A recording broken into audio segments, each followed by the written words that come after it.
dice su currículum, lo ha hecho breve, pero que es ponente habitual en seminarios. Yo diría que es más que habitual, es ponente obligada para aclarar los temas complejos, y además también es autora y responsable de una amplia bibliografía en temas relacionados con lo que hoy nos convoca y con cuestiones relacionadas con las fundaciones en general.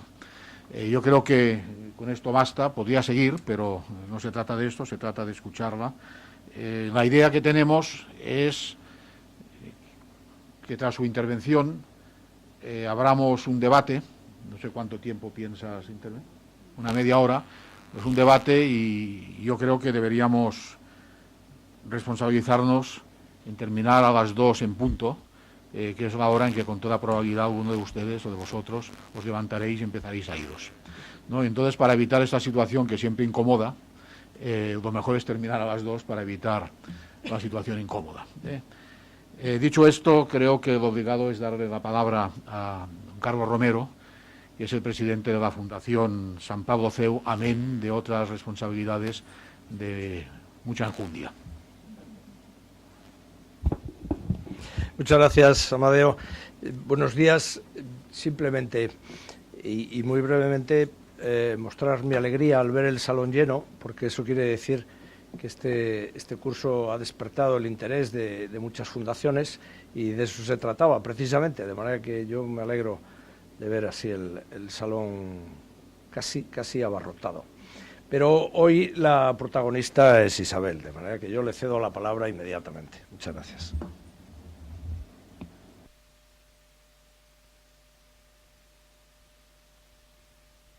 No sé si se oye. Muchas gracias. Bueno, en primer lugar al CEU por haber planteado esta sesión en colaboración con nosotros, que muy gustosamente hemos organizado. Gracias, Amadeo, por la amable presentación, y gracias también a la asociación, aunque hoy también la represente, bueno, pues por haberme encomendado esta tarea, que la verdad es que es una responsabilidad, porque hablar del régimen jurídico y sobre todo del régimen legal de los patronatos y en general de los patronatos, régimen legal o no, pues es una gran responsabilidad, sobre todo porque yo no soy patrono de ninguna fundación, entonces es muy fácil hablar de ello. Otra cosa es, efectivamente, sentarse en un patronato y asumir las responsabilidades tan importantes que sin duda todos tenéis o todos tienen. Me voy a poner de pie casi.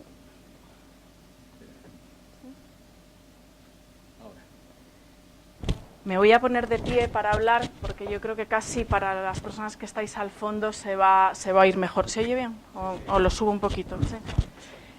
Bueno, en la sesión pasada nuestro presidente se analizó cuáles son las responsabilidades colectivas del patronato como órgano colegiado o como órgano de gobierno, ¿no?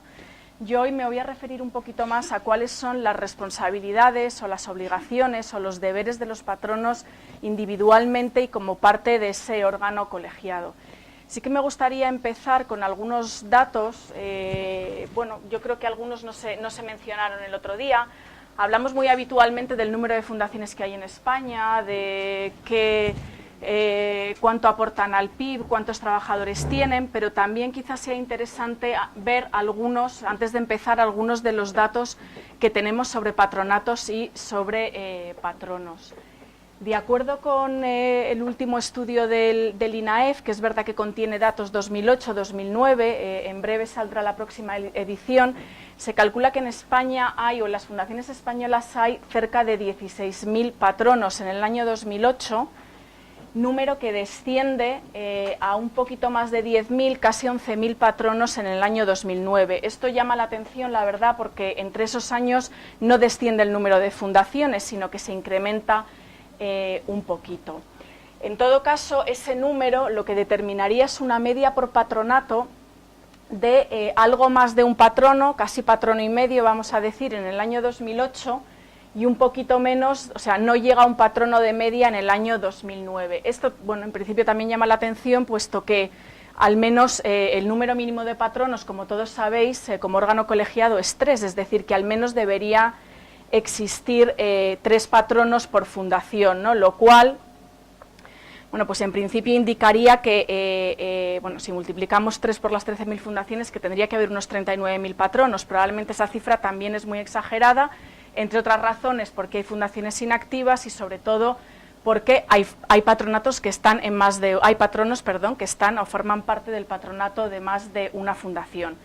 Por dar otro dato, pero que también hay que cogerlo, bueno, en este caso, con más cuidadosamente que el primero que he dado, de algunas de las encuestas que nosotros hemos hecho para alimentar la información del INAEF, de unas 1000 y pico fichas respondidas por fundaciones, salía una media en esas fundaciones como de unos 9,3 o alrededor de 9 patronos, tanto en 2008 como en 2009. Algunos perfiles, bueno, hemos podido sacar de la base de datos el número de hombres y mujeres. Entre 2008 y 2009 el porcentaje de hombres en los patronatos es de 67 y en el 2009 de 64 frente al 33 y al 36. No hemos podido obtener datos que también sería interesante tener y que, bueno, probablemente los tengamos también en poco tiempo para ver cuántos patronos hay a título individual. Obviamente los patronos son personas físicas, pero pueden serlo a título individual o cuáles lo son o quiénes lo son como representantes de otras entidades, es decir, que los patronos no son ellos mismos, sino las personas jurídicas a las que representan. En todo caso, también salen datos interesantes del estudio del INAEF, de los datos 2008-2009, y es la relación patronos-número de empleados. Es decir, ahí se han dividido las fundaciones por número de plantillas, ¿de acuerdo? Fundaciones con hasta 5 empleados, fundaciones entre 6 y 10 empleados, entre 11 y 15, entre 16 y 20 y fundaciones con plantillas de más de 20 empleados. Y se ha analizado cuál es la concentración de patronos en esas fundaciones. Pues bien, el grueso de los patronos o la mayor parte de los patronos en el año 2008 se concentran en fundaciones con 5 o menos de 5 empleados. El siguiente grupo más numeroso en cuanto a concentración de patronos es el de las fundaciones con 6 a 10 empleados. Le siguen el rango de 11 a 15 y las fundaciones con mayor número de empleados son las que concentran menor número de patronos. Esto para 2009 se invierte un poco porque aparece como rango más numeroso o como rango que concentra mayor número de patronos, de todos los patronos que hay en las fundaciones españolas, el de las fundaciones entre 6 y 10 empleados. Pero, en todo caso, sigue habiendo una cierta proporción entre menor número de empleados, mayor número de patronos, o menor número de patronos, parece que mayor número de empleados.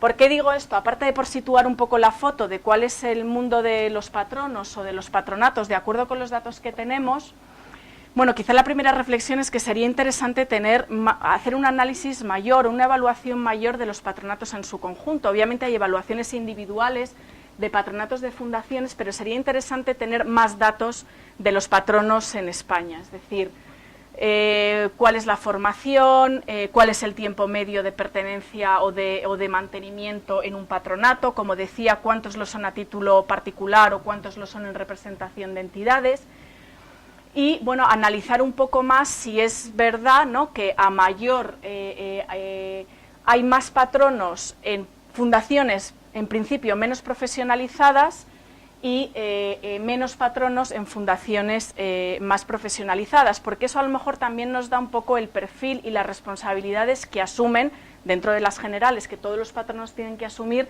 estos patronos en estas fundaciones. He puesto ahí entre interrogación, ¿qué son los patronos, voluntarios o profesionales? Que sería un poco la siguiente reflexión. Siempre aparecen en el estudio del INAEF, por ejemplo, y en otros estudios aparecen entre los voluntarios. ¿Por qué? O se consideran como un grupo de voluntariado.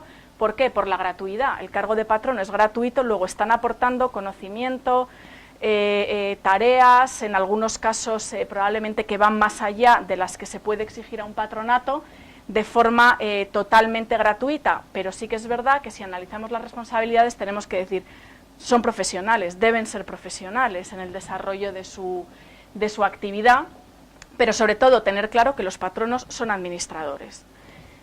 Si me permiten el inciso, en una jornada que hicimos sobre responsabilidad penal de patronos y de fundaciones, bueno, en este caso era de fundaciones, pero en general sobre responsabilidad de patronos, decían, sin ánimo tampoco de asustar a nadie, decían, en la profesión, es decir, ser consejero es una profesión de riesgo. Bueno, pues ser patrono es una profesión de riesgo no remunerada, además, ¿no? Como digo, me voy a ir refiriendo un poco, porque el título de la sesión es Derechos y obligaciones de los patronos, como digo, esas responsabilidades, vamos a decir, individuales, lógicamente entendidas dentro del contexto del patronato como órgano colegiado. Pero, por supuesto, sin ánimo, como decía al principio, de hay que hacer esto, hay que hacer lo otro, esto no se puede hacer, esto. Yo creo que son cuestiones que yo creo, o desde la experiencia de la asociación, creemos que deben ser tenidas en cuenta, pero para que cada uno, lógicamente, de acuerdo con su leal saber y entender, pues actúe en consecuencia, ¿no? Por supuesto, no solo no hay recetas, sino que no debe haberlas. Como decía, los patronos son administradores. El estatuto jurídico de los patronos se asimila en muchas cuestiones al de los administradores, pero obviamente tiene algunas diferencias. Primero, lo explicó nuestro presidente en la sesión pasada, la fundación frente a la sociedad mercantil o la asociación tiene una diferente forma. ¿Por qué? Porque no hay dos órganos de gobierno y de representación, o de gobierno y administración, es decir, las funciones que están separadas en Junta General y Junta Directiva, o Junta General y Consejo, en las entidades de base personal, aquí están unidas en un solo órgano. Pero sí que es verdad que hay casos en los que, sobre todo en patronatos muy numerosos, hay una distribución, vamos a decir, de responsabilidades, independientemente de las que se deleguen en el Ejecutivo, en los ejecutivos, hay una distribución de responsabilidades que se asemeja mucho a la de las sociedades. Es decir, hay patronatos muy grandes que son más, vamos a decir, más tipo asamblea o más tipo junta general, y que delegan funciones muy importantes solo en algunos de esos patronos a través de un comité ejecutivo o de un órgano, como lo queramos denominar. Lógicamente ahí sí va a haber un cierto reparto de responsabilidades, pero en última instancia, sobre todo, la obligación y la responsabilidad de rendir cuentas va a corresponder claramente a todos los patronos. Otra de las diferencias que siempre se ha señalado entre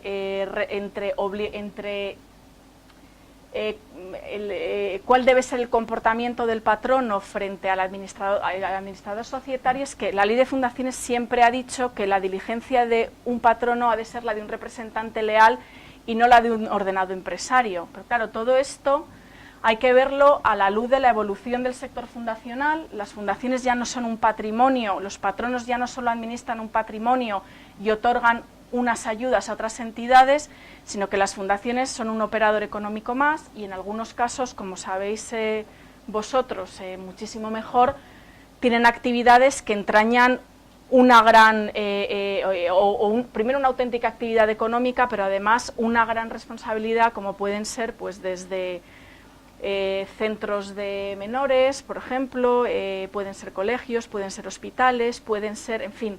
Entonces sí que es verdad que progresivamente se ha ido exigiendo más a los patronos, sobre todo desde el punto de vista jurisprudencial, que conozcan o que deban conocer, o se presume que deben conocer un poquito más el tráfico jurídico o el tráfico económico en el que actúan.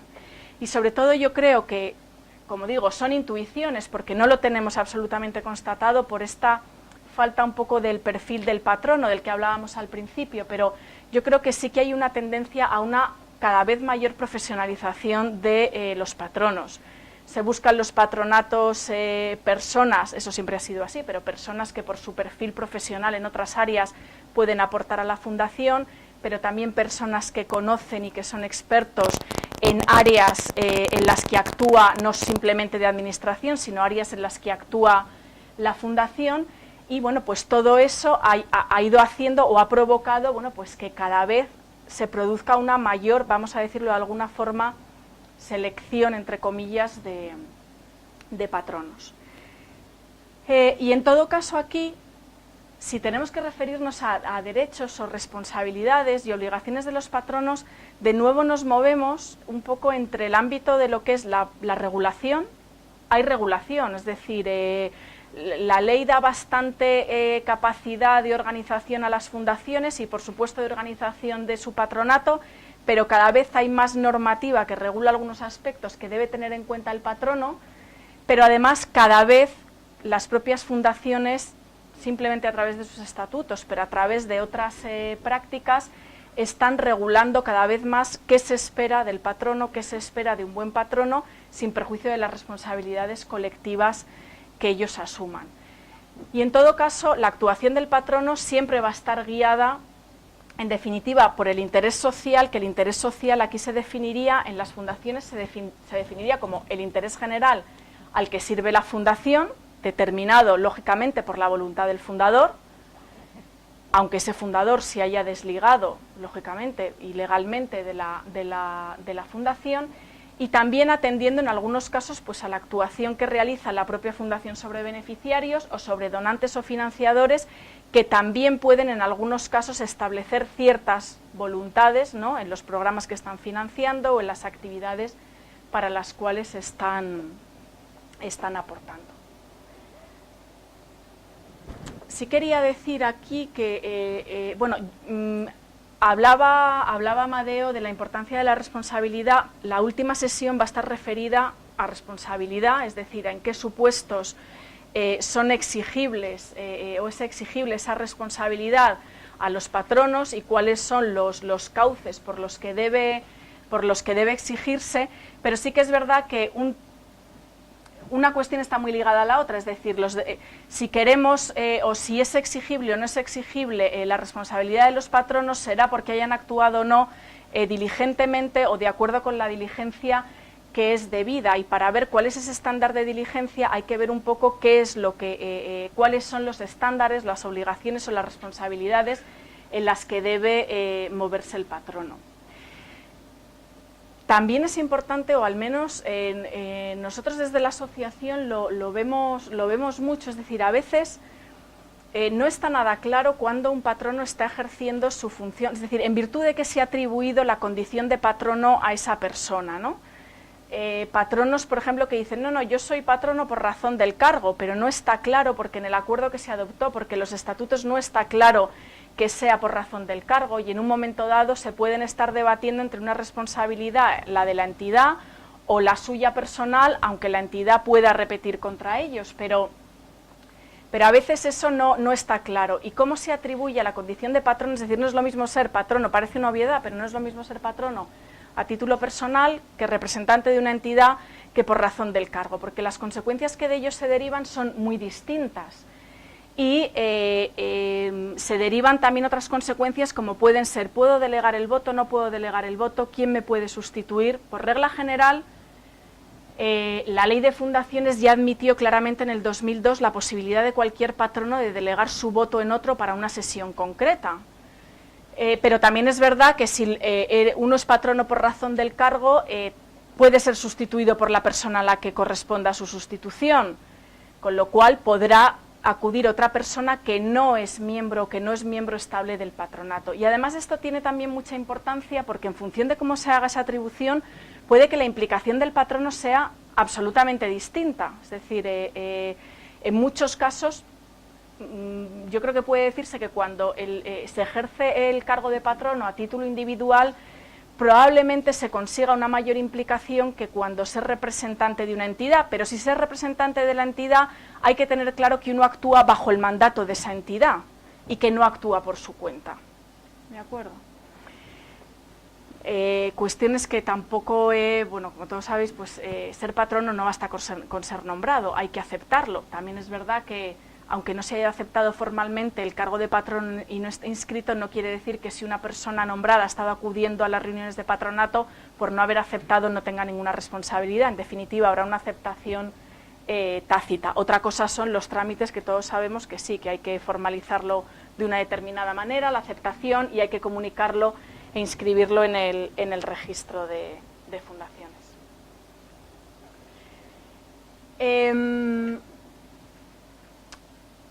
En cuanto a los deberes de los patronos,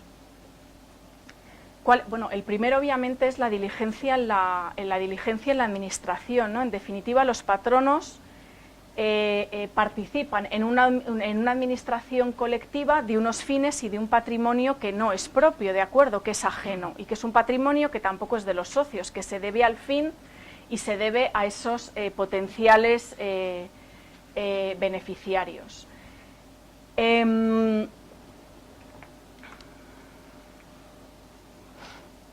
Perdonadme.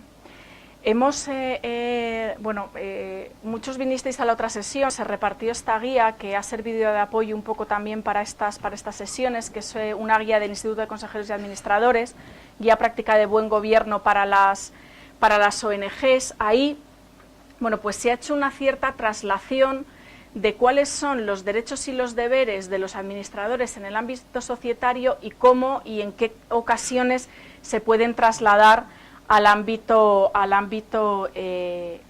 fundacional.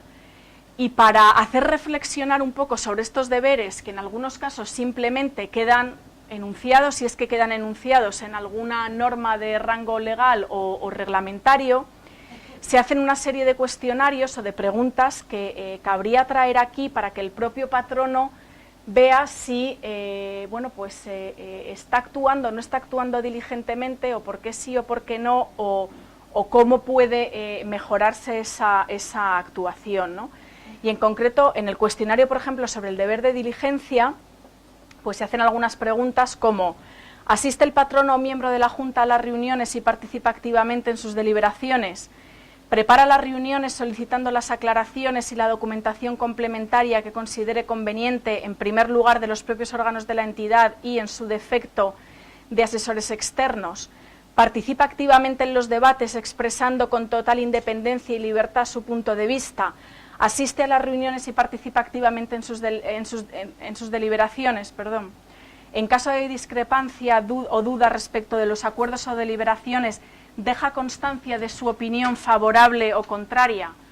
Pues esas pueden ser algunas de las preguntas que todo patrono, estas cabrían otras también, debería hacerse para ver si realmente está actuando con diligencia y con responsabilidad, sobre todo porque, como se explicará en la última sesión, no ser responsable en todos los casos de los perjuicios que se puedan causar a la Fundación.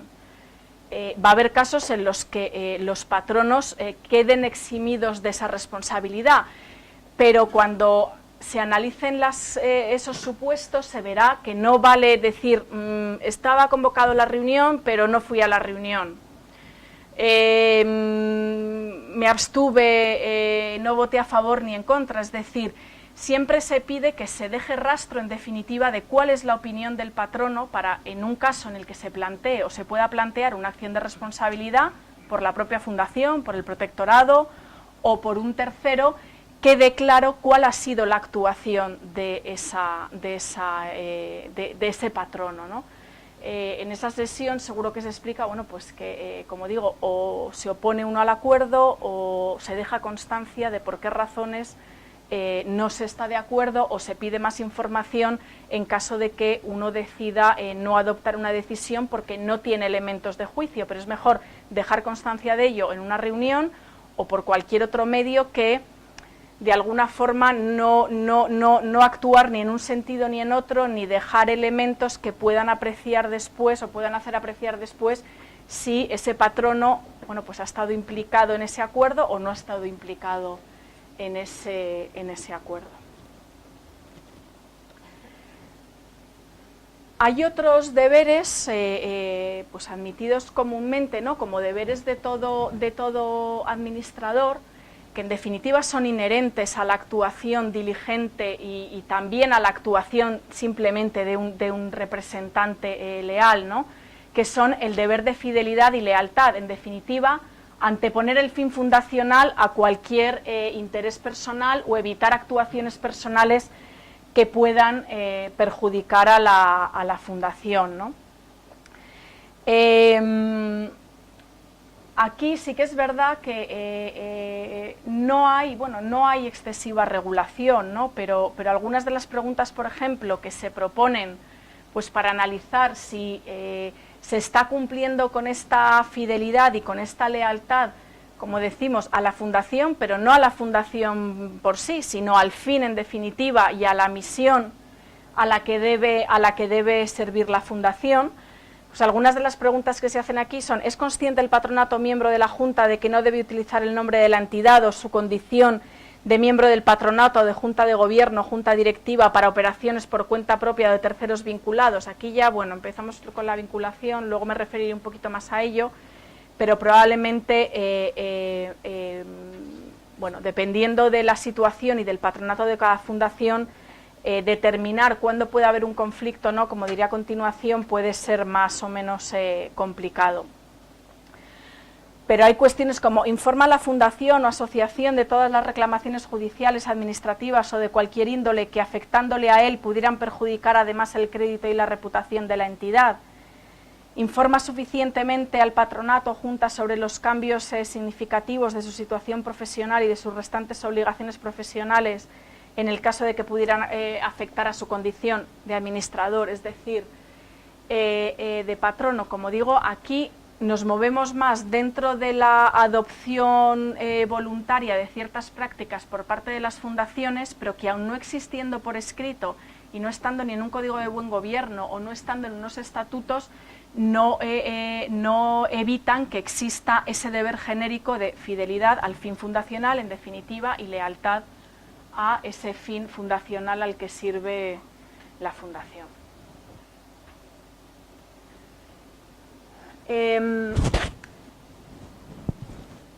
Todo lo que tiene que ver con deberes en materia de conflicto de interés, yo creo que aquí, no sé, yo misma releyendo a veces gran parte de la regulación pienso que es bastante prolija. Es decir, siempre decimos que en fundaciones no está excesivamente regulado dónde pueden estar los potenciales conflictos de interés, pero sí que es verdad que ahí la legislación, como ha hecho en general en la regulación de otro tipo de entidades y en relación con la responsabilidad de los administradores, ha ido avanzando poquito a poco. Entonces ya no nos movemos en estos casos ni siquiera dentro de lo voluntario, sino que nos empezamos a mover en un ámbito más imperativo, ¿no?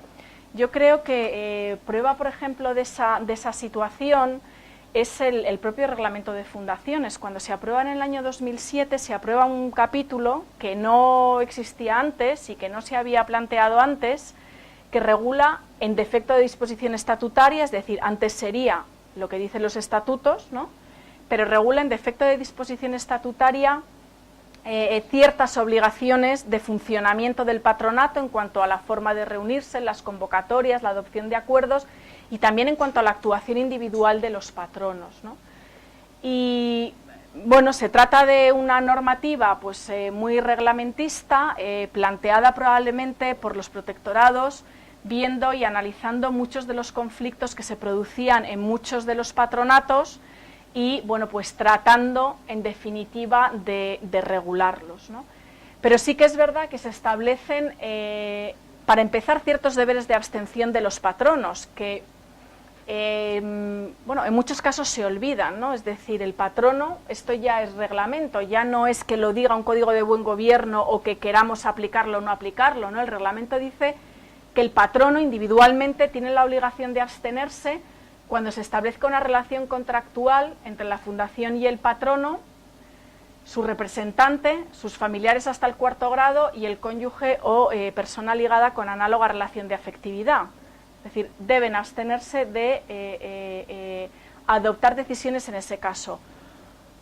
Uno de ellos, me diréis, bueno, la relación contractual patrono-fundación es que directamente está sujeta a autorización del protectorado. El cargo de patrono es gratuito, pero si un patrono quiere prestar a la fundación un servicio distinto al que le corresponde como tal patrono o quiere llegar a cualquier tipo de acuerdo del tipo que sea o contrato civil o mercantil con la fundación, ¿lo puede hacer? Sí, lo puede hacer, pero tiene que pedir previa autorización del protectorado. Luego estamos ante la máxima regulación o la máxima intervención en ese potencial conflicto de interés. Es verdad que desde la asociación siempre le hemos trasladado a los protectorados, bueno, vamos a ver, la autocontratación trata de prever el conflicto de interés, pero no todo conflicto de interés es autocontratación, porque es verdad que en la práctica los supuestos de autorización del protectorado se están extendiendo a tantas situaciones que probablemente están excediendo con mucho lo que está expresamente previsto en en esa ley. Pero esto, como digo, es regulación, es decir, esto ya no es autorregulación, está ahí y bueno, pues son casos en los que hay que ser especialmente cuidadoso, porque si de una actuación incumpliendo alguno de estos presupuestos se derivara algún tipo de perjuicio para la fundación y el patrono pudiera ser declarado responsable, no es lo mismo haber actuado en contra de una norma imperativa que la que no lo es, o que exista un código de buen gobierno a que no exista y regule todas estas cuestiones. Y luego, en el ámbito societario se habla también mucho, y lo podréis ver en la guía, de todo lo que tiene que ver con las operaciones vinculadas, que en definitiva también tratan de prever o de evitar ese potencial conflicto de interés. Claro, las fundaciones tampoco están al margen de esto, ¿no? Es decir, entidades vinculadas pues pueden ser el propio patrono con la fundación, una sociedad de la que el patrono es administrador y se relaciona con la fundación, una sociedad unipersonal en la que del patrono, digamos. Todo esto, con el nuevo plan contable, y perdonad que descienda ya cosas tan de andar por casa y tan concretas, pero es que hay que suministrar al protectorado muchísima información a través de la memoria económica sobre cuáles son estas operaciones. Luego, también hay que ser consciente de que las fundaciones no viven al margen de toda esa regulación, que además es muy parecida, en algunos casos excesivamente parecida y no desciende a las peculiaridades de las fundaciones, pero es muy parecida o casi idéntica a la del ámbito societario. Y esas obligaciones de suministro de información están ahí. Si la fundación se ha planteado previamente dónde están, de acuerdo con la composición de su patronato, de acuerdo con las actividades que desarrolle, si la fundación tiene otras fundaciones ligadas a ella, o si participa en sociedades, es decir, si se ha planteado cuál es su forma de actuación y la ha regulado medianamente, detectando a priori, más allá de lo que diga la ley, dónde están esos potenciales conflictos, cumpliendo con esa obligación de información, el patronato en su conjunto y los patronos individualmente habrán demostrado que han actuado de forma mucho más diligente.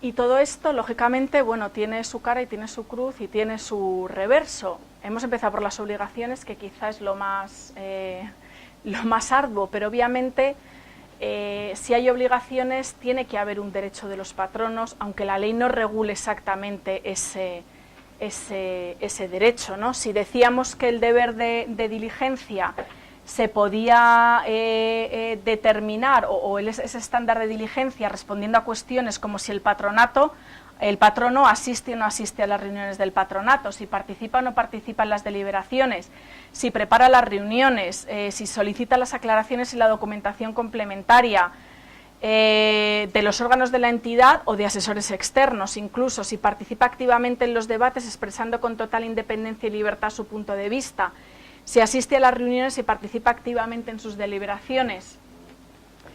Lógicamente todo esto no lo puede hacer si el patrono no está al menos informado. Es decir, si dispone de la información veraz y completa o suficiente para poder adoptar decisiones sobre las cuestiones que se le están planteando, podrá actuar en consecuencia. Si no tiene esa información, en muchos casos ya estaremos trasladando la responsabilidad, en algunos casos ya no a los patronos, sino a otros órganos de la fundación, o a cargos ejecutivos, o a directores, o apoderados. Es decir, el patronato lógicamente no convive solo, puede convivir con otros órganos, entre otros consejos asesores. Los consejos asesores pueden ser muy útiles a la fundación, pero no están asumiendo una responsabilidad. Luego, no necesariamente todo lo que venga de un consejo asesor, sin más un patronato lo tiene que adoptar. Si es necesaria más información, digamos a los niveles más técnicos de la fundación, tendrá que pedir esa información si no la tiene. Para esto es muy importante la preparación de las reuniones, que se envíe la documentación con las convocatorias, cosas que son esenciales, que son muy sencillas, que no complican excesivamente en muchos casos la actividad de la fundación y que permiten, ya no solo, porque no quiero referirme aquí solo a que es muy importante, lógicamente responsabilidad y deberes desde un punto de vista legal, sino que permiten una mayor implicación de los patronos y una mejor asunción de su papel.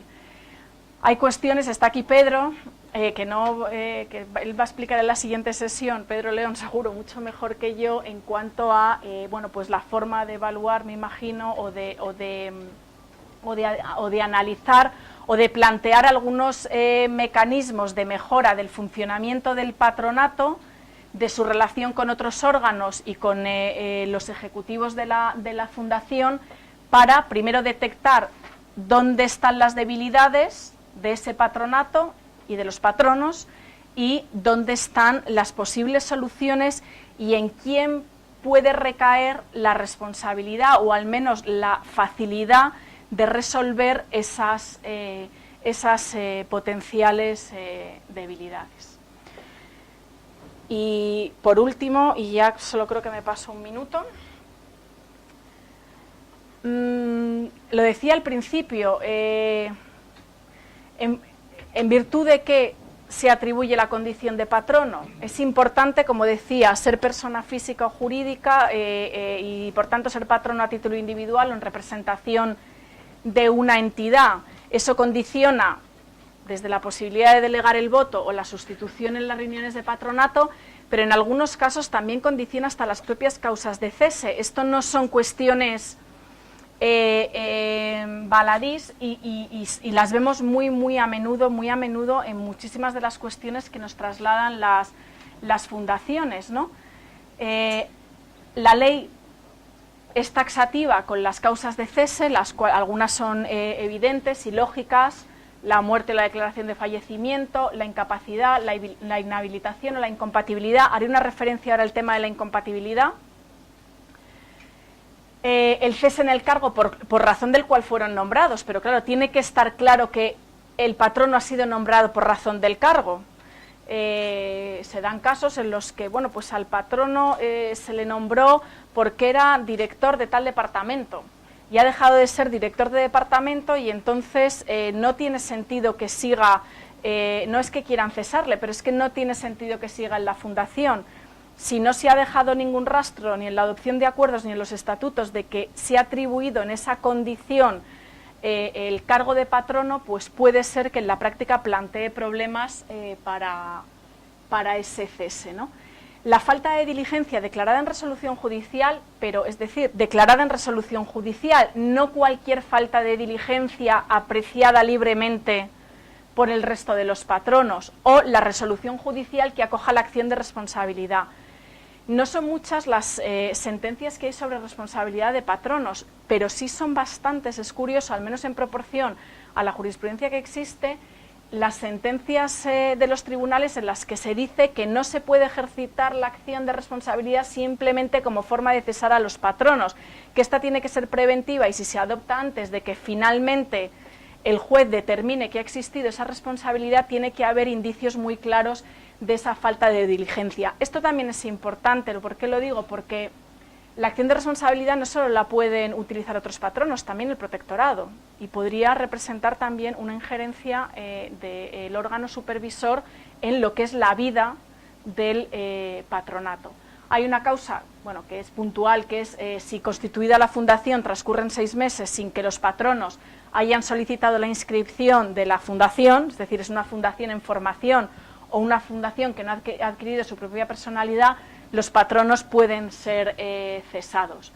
Transcurrido el periodo del mandato, si fueron nombrados por un determinado tiempo, pero lo mismo, si fueron nombrados por un determinado tiempo, es muy habitual, excesivamente habitual, que no quede recogido en ningún sitio por qué tiempo se nombró a los patronos. No es nada raro.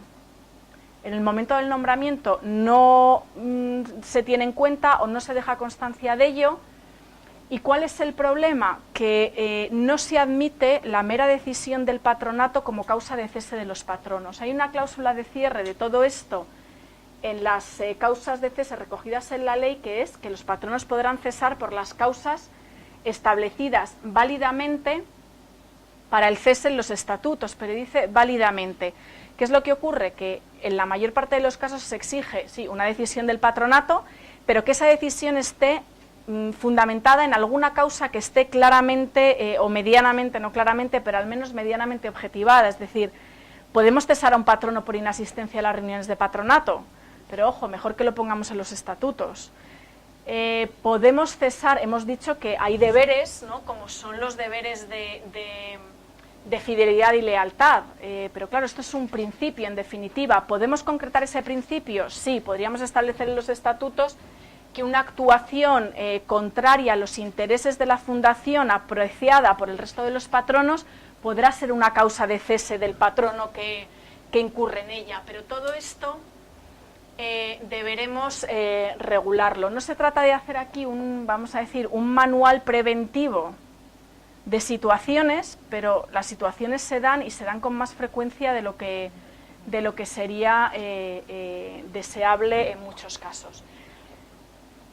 Por último, y como causa de cese, ahí aparecía la incompatibilidad, que siempre suscita o llama la atención, ¿no? ¿Existe alguna incompatibilidad para ser patrono? Con carácter general, la ley de fundaciones no regula una causa de incompatibilidad, no dice el cargo de patrono es incompatible con, pero sí que habrá que atender a otras normas del ordenamiento y sobre todo en determinados colectivos que pueden ser causa de incompatibilidad para formar parte del órgano de una entidad, aunque sea una entidad privada. Como os podéis imaginar, ocurre o puede ocurrir, no en todos los casos, con algunos cargos públicos. La regla general es la no, o mejor dicho, la regla general es la compatibilidad, pero obviamente no podría formar parte del patronato una persona del protectorado. Sí que es verdad que no se regula si la persona del protectorado cesa y se quiere incorporar a un patronato, si tiene que dejar transcurrir el tiempo o no, pero sí que es cierto que, no, aunque no lo diga la ley de fundaciones, pues por la propia normativa que regula la incompatibilidad de los cargos públicos existiría. Y luego hay colectivos a los que poco a poco, bueno, siempre ha existido, pero sí que es verdad que cada vez hay más sentencias también. Hay colectivos a los que sí se les está considerando incompatibles para ejercer el cargo de patrono. Es el caso, por ejemplo, de los magistrados. Ha habido alguna sentencia que ha declarado incompatible el cargo de magistrado del Tribunal Supremo con el de secretario de una asociación, aunque sea un cargo voluntario, altruista, etcétera, etcétera. O las labores de asesoramiento altruista y pro bono de también determinados miembros de la carrera judicial. Es decir, sí van existiendo ciertas incompatibilidades basadas fundamentalmente en, bueno, pues la dedicación que requiere el cargo público o el especial celo que requiere el ejercicio de determinadas funciones, ¿no? Entonces sí que es verdad que, bueno, que la ley de fundaciones no establece en sí misma unas causas de incompatibilidad, pero algunas causas de incompatibilidad sí que pueden existir. Y con esto, ajustándome al tiempo, nos quedan unos minutos de debate.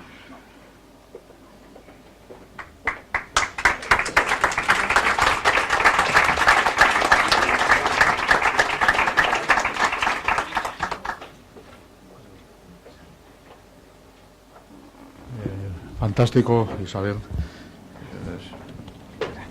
Yo creo que lo más relevante de una exposición es que al final de la misma se sepa algo más que al principio de la sesión, y yo creo que esto se ha cumplido con creces.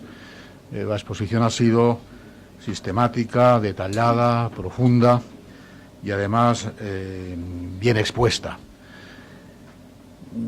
Yo destacaría algunas cuestiones. Primero, de las cifras iniciales. Los economistas sabemos que cuando hay tantas diferencias entre 2 años, una de las cifras está mal. Por lo tanto, el problema consiste en dilucidar si la que está mal es la primera o la segunda. Posiblemente sea la primera, porque la segunda parece más coherente que la primera. Pero esto lo resolveremos. Y en todo caso, esto revela la necesidad de que el INAEF proceda a recabar más información sobre los patronos, los perfiles de los patronos, los niveles de formación de los patronos, etcétera. Algo que abordaremos sin ningún tipo de duda. Yo creo que la rotación es bastante coherente. Los patronos administramos bienes que no nos pertenecen. Y de ahí que nos obliguen a ser eficaces y actuar con una absoluta lealtad, tanto a la regulación como a los deseos de quien fundó las fundaciones. Y de ahí las responsabilidades, algo que a mí me parece totalmente coherente, aunque en algunos casos personalmente considero que la regulación es excesiva. Sería suficiente con comunicar, más que esperar a las autorizaciones. Todavía vivimos de la inercia de estados excesivamente intervencionistas y que esto traduce una cierta desconfianza en relación con lo que los ciudadanos honestos hacemos. Esto digo que a mí me gustaría, puestos a comparar, que este tipo de regulación se aplicara también a los protectorados, por ejemplo, ¿no? Y antes decías, esto por poner una nota de humor, que no resulta coherente que una persona que forme parte del protectorado esté en un patronato. El jefe del protectorado, que es el ministro, forma parte de patronatos de fundaciones, aunque sean públicas. Y como a mí a veces me gusta buscar 12 pies al gato, pues plantearía un tema a ver qué pasa, ¿no?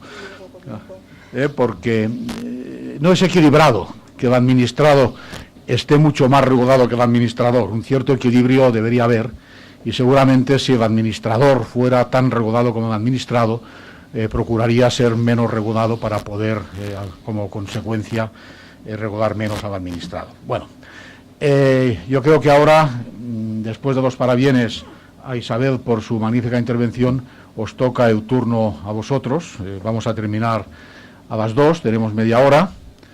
Mi sugerencia es que las preguntas sean breves y concisas, si puede ser, y lo podéis evitar, prescindiendo de reflexiones personales que acostumbran a ser extensas, y a ver si hasta las 2 tenemos un buen debate, porque tema sí que lo hay. Y si os podéis presentar así, vamos saliendo de la ignorancia del conocimiento mutuo. Venga, que se anime algo, que todos sabéis mucho sobre, y todos tenéis problemas.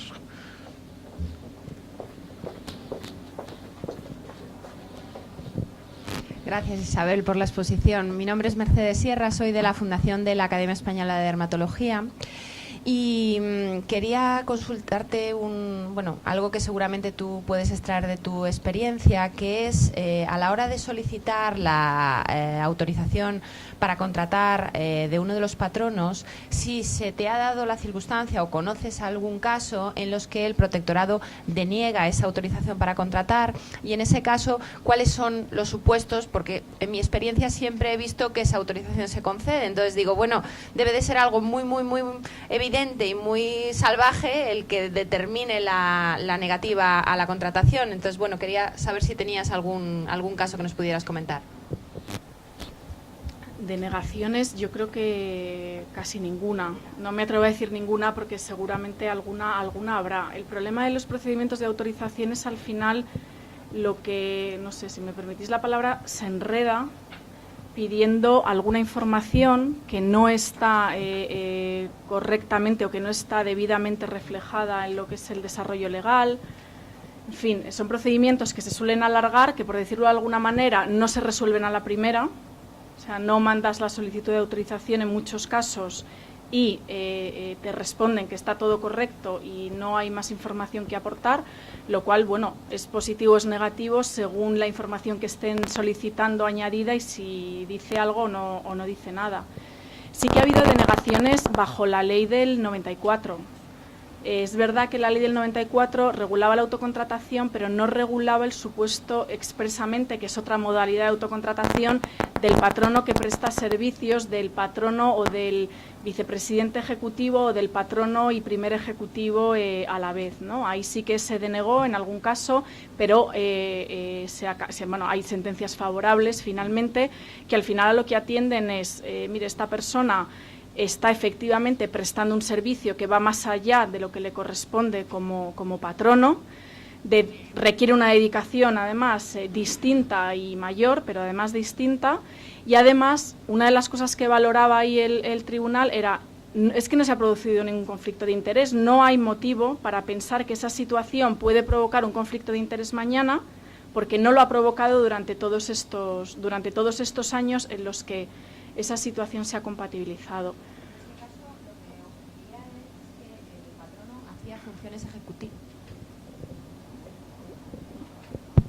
Hacía funciones ejecutivas, es decir, gerenciales o de ese tipo. Sí. Sí, porque en los demás casos sí que es verdad que ese puede ser, porque esto de las funciones, pueden ser remunerados por funciones que sean distintas a aquellas que les corresponden como miembros del órgano de gobierno. Y claro, y si la misión del órgano de gobierno es la de gobernar y administrar la fundación, pues claro, ahí deslindar puede ser más complicado. En los casos en los que el patrono lo que va a hacer es, no sé, pues dar una conferencia o es profesor, o claro, eso sí que no suelen plantear ninguna duda, hombre, salvo que, no sé, la remuneración fuera, pero que aún así es difícil de valorar también a veces, porque son funciones, es decir, al patrono no se le puede exigir que además vaya a dar clase. Muy bien, ¿qué más? Sí, por favor.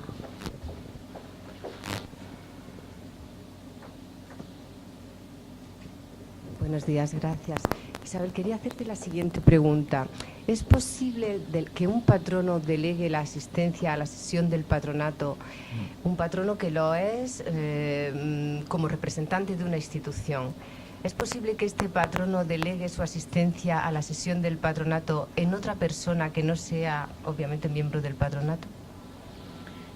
No, salvo que la persona que represente a la entidad, que es entiendo que es patrono la entidad, se le haya nombrado por razón del cargo y entonces tenga un sustituto de acuerdo con las normas por las que se regula, pues no sé, la corporación, la sociedad o quien sea la entidad que es patrono. Sí puede delegar el voto ese representante de una persona jurídica en otro patrono.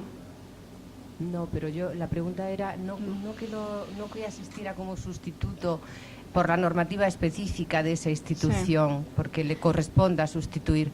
No, en otra tercera persona, en quien, de la corporación también, de la institución también, en quien sustituyera o que asistiera en su nombre a la sesión y por tanto votara en su nombre, etcétera. No, porque tendrían que nombrar un nuevo representante y lo tendría que hacer la entidad, pues el órgano que corresponda, no sin más la persona y además es posible que no admitieran un cambio para cada sesión, aunque lo adoptara el órgano de la entidad, porque sí que se exige, es decir, cuando la ley de fundaciones dice que el ejercicio del cargo de patrono tiene que ser personal, hombre, es evidente que las personas jurídicas no, o sea, tienen que hacerse valer de personas físicas, pero sí se requiere, o siempre ha sido uno de los principios seguidos, el de una cierta estabilidad en el patronato, es decir, que no sea una persona distinta para cada sesión. Gracias, Isabel. Caramba, sí.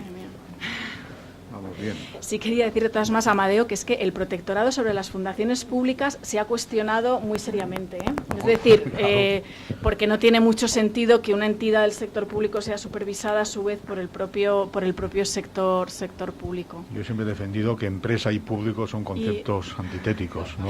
Y una anécdota, una fundación que llamó aquí hace mucho tiempo y nos decía, es que me dicen del Ministerio de Educación que no tenemos al patronato debidamente inscrito porque figura el ministro tal, y no saben que ha cambiado el ministro. Digo, pues sí, saben perfectamente que ha cambiado el ministro, pero se lo tienes que comunicar y decirle quién está en tu patronato. Exacto. Sí, por favor. Sí. Hola, buenos días.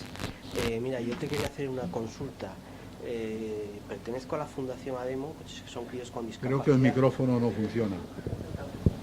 Abajo, ¿no? Pertenezco a la Fundación ADEMO, que nos dedicamos a los críos con discapacidad, y te cuento, el presidente que teníamos, una persona muy válida, le hemos tenido que contratar, le hemos contratado de director financiero y ha dejado el patronato, pero es una persona que es muy válida, que nos ha costado mucho formarla. La pregunta es, ¿se le podría incorporar como patrono sin derecho, sin voto? ¿Habría algún problema? ¿O tenerlo en el patronato? Si es patrono y tiene que ser con voz y voto. Ahora, eso no impide que pueda asistir a las reuniones de patronato, obviamente, pero nunca su decisión se tendrá en cuenta a la hora de adoptar acuerdos. Vamos, se tendrá en cuenta en el sentido de que podrá influir la decisión del patronato, pero que no contará como voto. Y sí, bueno, y puedes incorporarle al patronato pidiendo la autorización, sí. Al protectorado. También, sí. Vale, muchas gracias. Sí, por favor.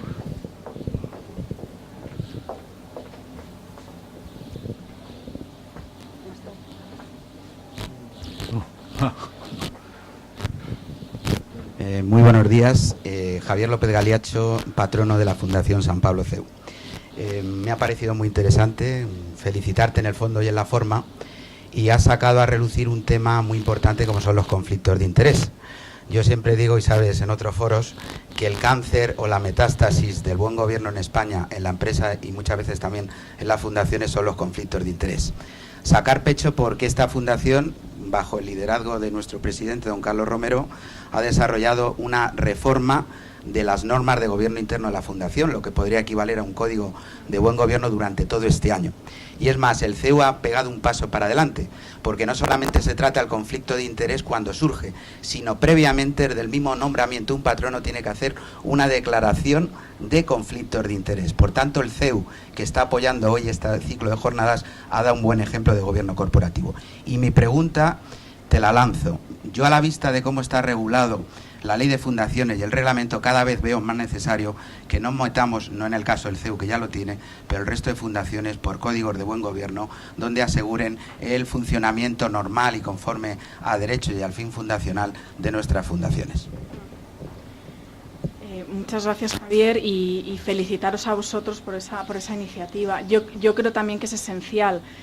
Por eso decía que lo primero es, para cada fundación, identificar dónde puede estar su conflicto de interés, que puede ser lo fácil o lo difícil, pero bueno, yo creo que en el fondo lo fácil, pero yo creo que esos códigos que a veces se dice, bueno, es que los códigos, pues no siempre hay que adoptar un código, yo creo que tienen la virtud al final de poner negro sobre blanco o hacer reflexionar a la propia institución sobre dónde están en definitiva sus debilidades, porque donde esté ese conflicto es por donde pueden venir luego algunos de los problemas, con todo lo que genera, no solo desde el punto de vista legal, sino desde el punto de vista de la reputación de instituciones como estas. O sea, que sin ninguna duda felicitaros, y yo creo que lo que deberíamos hacer es otra sesión precisamente para que nos lo expliques cómo lo habéis hecho, mucho más práctica que esta, y como todo, no es absolutamente asumible por todas las fundaciones, porque cada una tendrá su problemática o sus situaciones, pero yo creo que es un buen ejercicio. Y además, si es que códigos sí, códigos no, como dices, normas, acuerdos, pero que las cosas estén medianamente documentadas, sin empapelarnos todos hasta arriba, pero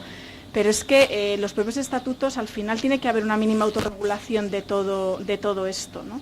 Y sobre todo porque, como digo, lo de la autocontratación se está ampliando tanto, y ya los protectorados consideran que cualquier conflicto de interés tiene que ser autorizado, cosa que, bueno, yo personalmente en muchos casos no estoy de acuerdo, no todo está tan claro que sea autocontratación, pero no es lo mismo regularlo que no tener ninguna regulación y no pedir ningún tipo de autorización, ¿no? Muy bien, gracias. Sí.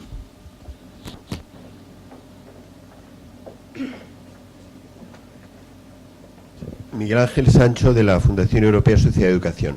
Isabel, volviendo al tema del patrono ejecutivo, en su relación con el resto de patronos, ¿cómo se concilia bien esa situación? Porque, por un lado, todos son patronos y tienen una corresponsabilidad, como bien has explicado, como administradores de la fundación, ¿no? Pero, por otro lado, el patrono que es ejecutivo o primer ejecutivo tiene más responsabilidad, o en realidad lo que tiene que estar es rindiendo cuentas como ejecutivo al resto de patronos y en parte a sí mismo. ¿Sería una solución considerar ese patrono ejecutivo similar a un consejero delegado en una sociedad? Sí. ¿O cómo en la práctica iba a decir, en la respuesta admito ayudas de todo tipo de muchos de los que estáis aquí, porque probablemente sea la pregunta también. A ver, era un poco lo que me refería al principio cuando decía, hay distintos tipos de patronato y distintos tipos de fundaciones. Hay patronatos que son más asambleas, para entendernos, y patronatos que son más consejos de administración, y patronos que son más consejeros delegados que simples patronos. Entonces yo creo que el equilibrio debe estar ahí, sin duda. Un patrono ejecutivo asume más responsabilidades. El ejecutivo también tiene no hemos hablado aquí de directivos, pero también tienen en muchos casos el estatus de administrador y les es exigible la misma responsabilidad. Yo creo que ahí sí, claro que tiene más, y es el equivalente a un consejero delegado, sí, por eso decía al principio, no es lo mismo actuar como órgano delegado que no actuar como órgano delegado, el grado de responsabilidad es mayor. Más preguntas.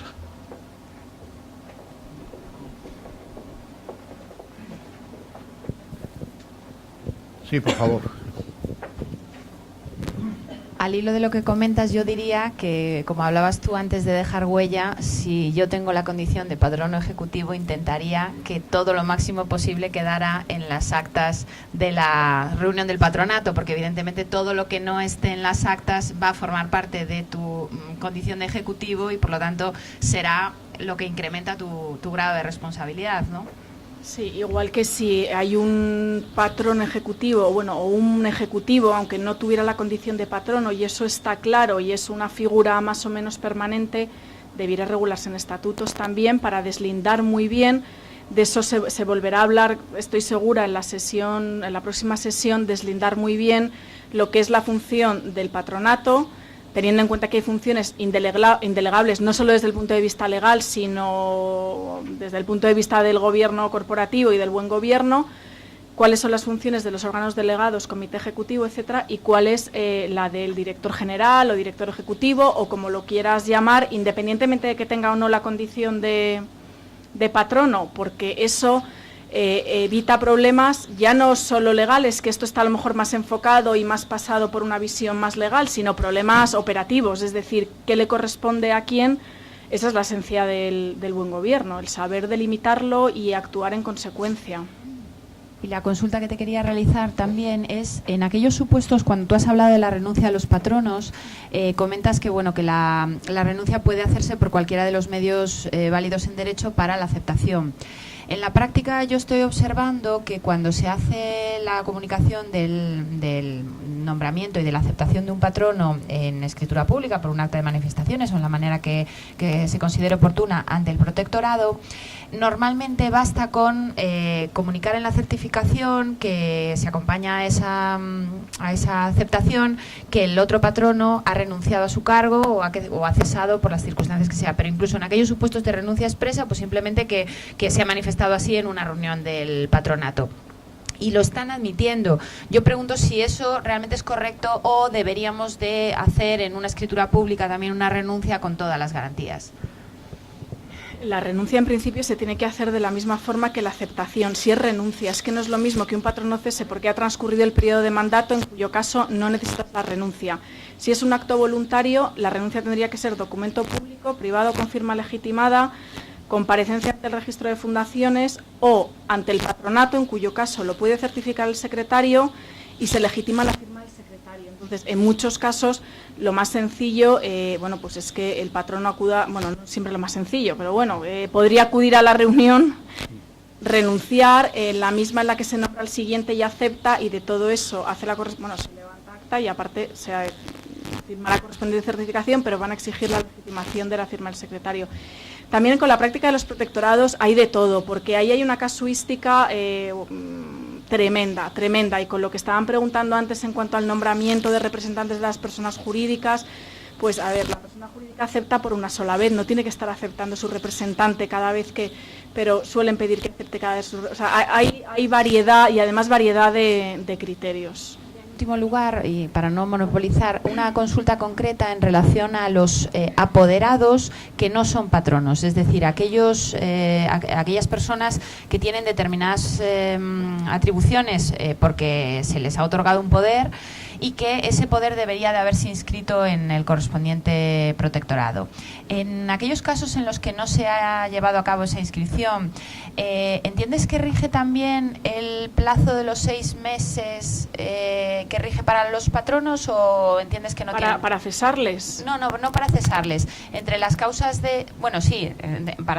para que no tenga validez como tal ese poder. Es decir, tú has comentado como las causas de cese de los patronos, el no haber inscrito su nombramiento en los 6 meses siguientes. No. Es en caso de que la fundación se constituya y los que han sido designados como parte del primer patronato no promuevan la inscripción de la fundación, porque además ahí son responsables directos ellos, porque es que no tiene personalidad jurídica la fundación. Será un error. Gracias.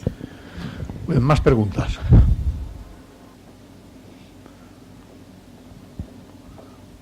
Sí, por favor. Allí al fondo, a la izquierda, o a la derecha, según se mire. Buenos días.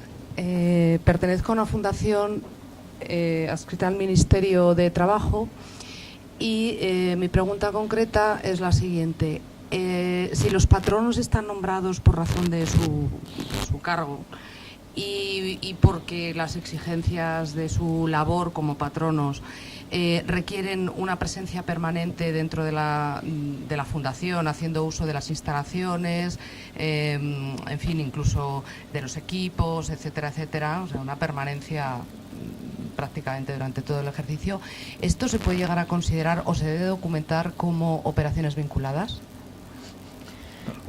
Sí, en mi opinión sí.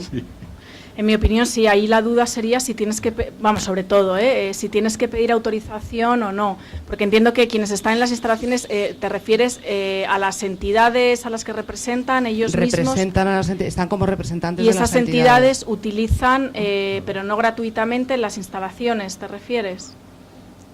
Bueno, digamos que bueno, y si es gratuitamente. Su permanencia es por razón del puesto que ocupan como patronos dentro de la fundación. No digo como un trabajador, que no es esa la situación, ni tienen ningún tipo de remuneración directa por su trabajo ahí por parte de la fundación, pero sin embargo todos los gastos asociados a su permanencia, que es mi pregunta concreta. Pero a su permanencia como patronos o los gastos en los que incurren se deben a otra actividad que no tiene. No, como patronos, y directamente relacionados con la fundación. No, a ver, los gastos en los que incurra el patrono en el ejercicio de su cargo sí son reembolsables, es decir, que los podría asumir también. Entiendo que son gastos de la fundación, no son gastos del patrono.